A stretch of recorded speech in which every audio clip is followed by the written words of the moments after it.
বিসমিল্লাহির রহমানির রহিম। আসসালামু আলাইকুম রহমতুল্লাহি ওয়াবারাকাতুহু। প্রিয় দর্শক, আজ আমি এমন একটি সত্য বিষয় নিয়ে কথা বলতে চাই যেটা আপনাদের প্রত্যেকের জীবনের সঙ্গে জড়িত। কথাটি হলো, আপনি যতক্ষণ ন্যায়ের পক্ষে থাকবেন ততক্ষণ আপনার বিপক্ষে অসংখ্য অন্যায়কারী থাকবে।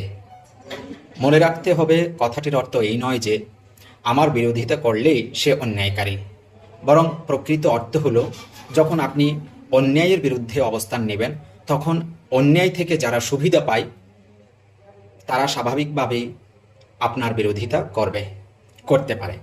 আল্লাহ তাআলা পবিত্র কোরআনে সূরা নিসাই ১৩৫ নম্বর আয়াতে বলেছেন, ইয়া আইয়ুহাল্লাযীনা আমানু কুনু কওয়ামিনা বিল কিসতি শুহাদাআ লিল্লাহি ওয়ালাউ আলা আনফুসিকুম।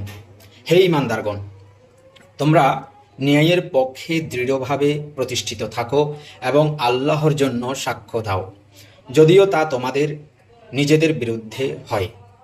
লক্ষ্য করুন, আল্লাহ তাআলা বলেননি শুধু অন্যের বিরুদ্ধে ন্যায় বিচার করতে, বরং বলেছেন ওয়ালাউ আলা আনফুসিকুম, অর্থাৎ ন্যায় যদি নিজের বিরুদ্ধেও যায় তবুও অন্যায়ের দিকে কথা না বলে ন্যায়ের উপর অটল থাকতে হবে।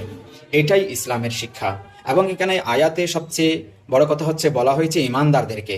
যারা ইমানদার তারা এটাই করবে, আর যারা নিজেদেরকে ইমানদার দাবি করে তাদের এটা করা উচিত।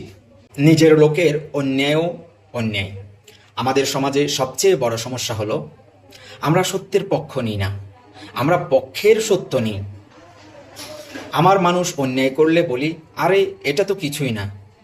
আর আমার বিপক্ষের বা আমার প্রতিপক্ষের একজন একই কাজ করলে বলি, এটাই প্রমাণ করে ওরা কত খারাপ, অর্থাৎ ওরা অনেক বড় অপরাধ করেছে, এটা সে যা করেছে সেটা ভালো কাজ করেনি। অথচ এ কাজটা এরকম করাটা ন্যায়সঙ্গত নয়। আল্লাহ তাআলা বলেন সূরা আল মাইদা ৮ নম্বর আয়াতে, ওয়ালা ইয়াজরিমান্নাকুম শানআনু কওমিন আলা আল্লা তা'দিলু আ'দিলু হুয়া আকরাবু লিত্তাকওয়া। কোন সম্প্রদায়ের প্রতি বিদ্বেষ যেন তোমাদেরকে ন্যায় বিচার না করতে প্ররোচিত করে।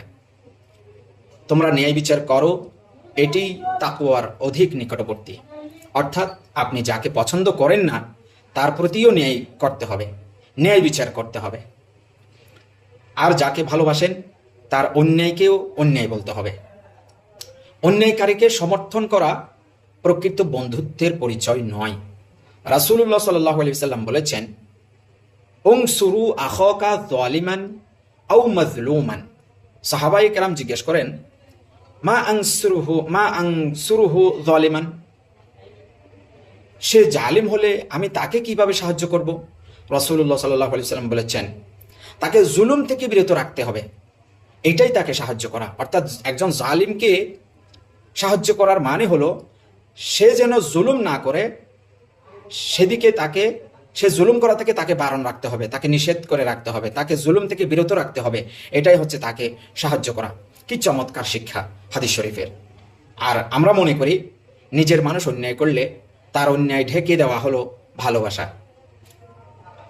নিজের মানুষ অন্যায় করলে তাকে অন্যায় করতে দেওয়া, তার অন্যায়কে সমর্থন করাকে আমরা মনে করি ভালোবাসা, তার প্রতি ভালোবাসা। অথচ ইসলাম বলছে এটা না, তাকে অন্যায় থেকে থামানোই হচ্ছে তার প্রতি প্রকৃত ভালোবাসা। তাই আপনার বন্ধু অন্যায় করলে তাকে বলুন, তুমি আমার বন্ধু কিন্তু তোমার এই কাজটি অন্যায়। আপনার আত্মীয় অন্যায় করলে বলুন, তুমি আমার আপনজন কিন্তু অন্যায়কে আমি সমর্থন করতে পারবো না, তুমি যেটা করেছো সেটা অন্যায়। কিন্তু আমাদের সমাজ এমন হয়ে গেছে, নিজের আত্মীয়, নিজের পরিচিত বন্ধু বান্ধব, নিজের আপনজন অন্যায় করলে সেটাই যেন পৃথিবীর সবচেয়ে বড় ন্যায় হয়ে যায়। আর অন্য কেউ যদি সে অন্যায়ের প্রতিবাদ করে, সেই সবচেয়ে খারাপ পৃথিবীতে।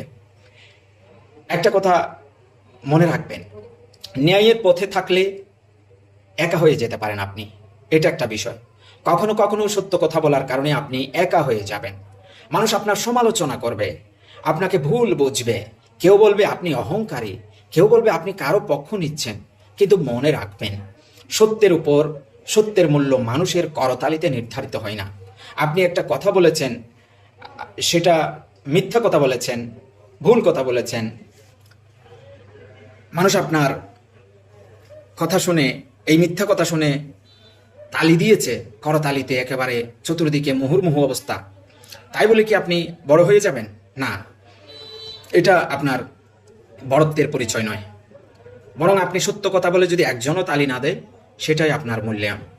আল্লাহ তাআলা বলেছেন সূরা আলে ইমরান 175 নম্বর আয়াত, ফালা তাখাফুহুম ওয়া খাফুনি ইন কুনতুম মুমিনিন। তোমরা তাদের ভয় করো না, আমাকে ভয় করো যদি তোমরা মুমিন হও। তাই মানুষের ভয় নয়, আল্লাহর ভয়কে সামনে রাখতে হবে। আল্লাহ যা বলেছেন সেটা করতে হবে। মানুষ কি বলল, মানুষ কি মনে করলো, মানুষ তালি দিল কি দিল না, আপনার পাশে মানুষ আছে কি নেই, তা চিন্তা করে আপনি জীবনযাপন করার নাম আপনার মমিনিয়ত নয়, ঈমান নয়। আপনি মুমিন হলে আপনি সেটা করতে পারেন না। মুমিন আর দুনিয়াও সিজনুল লিল মুমিনিন, এই পৃথিবীটা মুমিনদের জন্য একাকী একটা কারাগারের মতো। মুমিনদের পক্ষে মানুষ থাকবে না, মুমিনদের পক্ষে সমর্থন থাকবে না। মুমিনরা এই পৃথিবীতে কারাগারের মতো জীবন যাপন করবে, কারাগারে যেমন একজন কয়েদি জীবন যাপন করে সেরকম। সুতরাং আপনার পক্ষে অসংখ্য মানুষ আছে বলে আপনি নিজেকে ধন্য মনে করার কিছু নেই। এই কথাগুলো কোরআন হাদিস থেকে বলছি। সুতরাং মুমিনের পক্ষে কোনো মানুষ থাকবে না, না থাকাটাই খুব স্বাভাবিক। যুগে যুগে এরকমই হয়েছে, যারা মুমিন তাদের ন্যায় বলার কারণে, তারা সত্য বলার কারণে তাদের পক্ষে মানুষ ছিল না। তারা অনেক নির্যাতিত হয়েছে পৃথিবীতে। পৃথিবীটা মুমিনদের জন্য কারাগারের মতো। একটি সতর্কবার্তা সবাইকে বলে রাখি, এখানে খুব গুরুত্বপূর্ণ একটি বিষয় মনে রাখতে হবে। আমার বিরোধিতা করলে সে অন্যায়কারী এটাও বলা যাবে না, কারণ আমিও ভুল করতে পারি। কেউ যদি আমার ভুল ধরিয়ে দেয়, তাহলে তাকে শত্রু না ভেবে তার কথা যাচাই করতে হবে। ইসলাম অন্ধ সমর্থনকে সমর্থন করে না। ইসলাম শেখায় সত্যকে যাচাই করো। আল্লাহ বলেন ফাতাবাইয়ানু, সূরা হুজুরাতের 6 নম্বর আয়াত বলেন ফাতাবাইয়ানু, তোমরা যাচাই করে নাও। যে কোনো বিষয় তোমার সামনে আসলে তুমি সেটাকে যাচাই করো, তারপর সেটা বিশ্বাস করো। অতএব কারো বিরুদ্ধে কোনো অভিযোগ শুনলেই প্রচার করা যাবে না, আগে যাচাই করতে হবে, প্রমাণ দেখতে হবে, সত্য মিথ্যা বুঝতে হবে।